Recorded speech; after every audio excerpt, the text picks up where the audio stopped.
All right, let's get right into it. We're about to pull back the curtain on a massive revolution happening inside one of the world's biggest industries. You see, the old playbook for managing AI, it's being tossed out the window. And it's being replaced by a radical new set of rules that are built for a world where failure isn't just possible, it's practically guaranteed. And here's the number that's forcing this change. Get this, within the next 3 to 5 years, a whopping 60 to 80% of all major decisions in the insurance industry, we're talking who gets coverage, how much you pay, what claims get approved, all of that will be driven by AI. Now think about what that really means. This isn't just about getting faster computers or installing some new software. No, this is a fundamental rewiring of how a multi-trillion-dollar industry actually works, from the inside out. It's a total structural change. So if AI is going to be running the show, then governing that AI isn't just some tech problem for the IT department anymore. It becomes how the company governs itself. These algorithms, they're the front line, they're the middle management, and they're the executive decision makers all rolled into one. But, and this is a big but, here's the problem. The system we have for controlling all this power, it's basically a relic. It was built for a much slower, more predictable world, and, well, it's failing. And not just failing a little bit, it's failing spectacularly in the age of AI. This old method is called defensive compliance. And you can think of it as a check-the-box exercise, You build an AI model, you write a super long report about it, you get it signed off maybe once a year, and then you stick that report on a shelf, just assuming everything's going to be fine. And let me give you a real-world example of how this just completely breaks down. An insurer rolls out a brand new AI for car insurance pricing. Everything's great. But then a key tech supplier pushes a tiny, silent update to one of its components. Suddenly, the AI starts to drift. It slowly begins to misprice risk for young drivers. The annual review is still months away, so nobody notices. The first sign of trouble doesn't come from some high-tech monitor. It comes from angry customer complaints a full 8 weeks later. And by then, the damage is done, millions of dollars have been lost, and regulators are on the phone. So why did that happen? Well, it's because that whole old system is built on a foundation of 4 assumptions that are now totally broken. It assumes models are static, but in reality, they can change constantly. It assumes a human can be a meaningful check, but who can check millions of decisions a day? It assumes risk is predictable, and that writing a document about something means you've controlled it. Yeah, none of that is true anymore.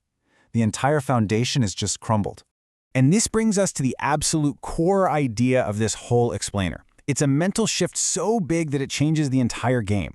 We have to stop thinking about preventing failure, because at the scale we're operating at now, failure isn't just a risk, it's a mathematical certainty. The new reality is all governed by this pretty simple formula from a field called reliability engineering. And it's the same math, by the way, that helps keep airplanes safely in the sky. All it really says is that the probability of at least one failure happening is 1 minus the probability of every single decision being perfect over and over and over again. Okay, and this is where it gets absolutely mind-blowing. Look at these numbers with me. Even if your AI is incredibly good, like it only makes one bad decision out of every 10,000, once you run 1 million decisions through it, which a normal insurer does all the time, the probability of having at least one major failure just skyrockets to over 99.99%. It's not a chance anymore, it's an inevitability. And that is the pivot. The entire conversation has to change right here. The smartest people in the industry are no longer asking, hey, how do we stop our AI from ever failing? Instead, they're asking, okay, since we know it is going to fail, how do we spot it instantly, contain the damage, and survive it gracefully? This new mindset gives us a completely new set of tools. So instead of trying to chase 0 errors, you create something called a failure budget. It's basically a pre-approved allowance for mistakes. Once you hit that limit, the system automatically slows down. You also practice controlled loss absorption, which just means you plan for small failures and you actually budget for them. And, maybe most important of all, you escape the prevention fallacy, that impossible dream that you can just spend enough money to get to 0 failures. So, if that old way is broken, what's the new way? Well, it's a model designed specifically for this new reality of guaranteed failure. It's called Resilient Orchestration. And this is not about paperwork. You should think of it more like a live, always-on immune system for your company's AI. It starts with the assumption that things will go wrong. Its entire job is to spot a problem in seconds, not months, to shrink the blast radius of any failure, and to handle the fallout without bringing the whole business to a grinding halt.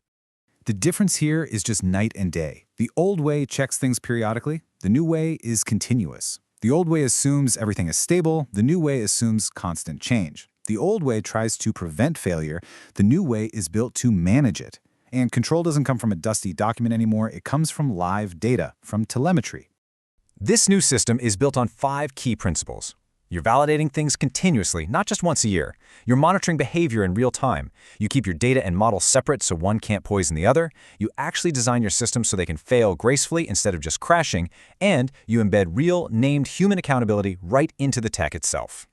And that leads to 3 rules that are basically non-negotiable. First, the 10% rule. Spend at least 10% of your AI budget on security and on teams that actively try to break your own systems. Second, set up automatic circuit breakers that shut things down the second your failure budget is hit, no committee meeting required. And third, you have to treat your AI suppliers as a Tier 1 risk, because their little update could become your big crisis.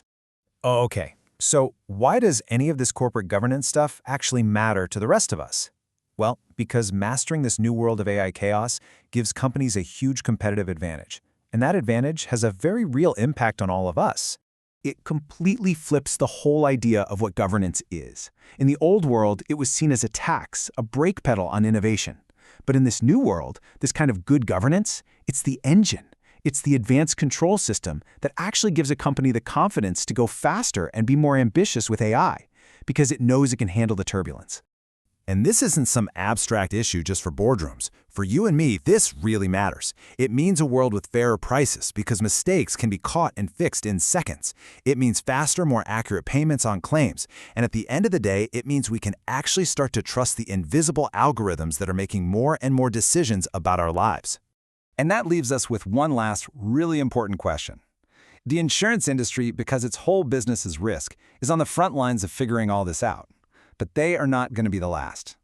Banking, healthcare, logistics, every major industry is facing this exact same mathematical certainty of AI failure. So, insurance is writing the playbook right now. The real question is, who's going to need it next?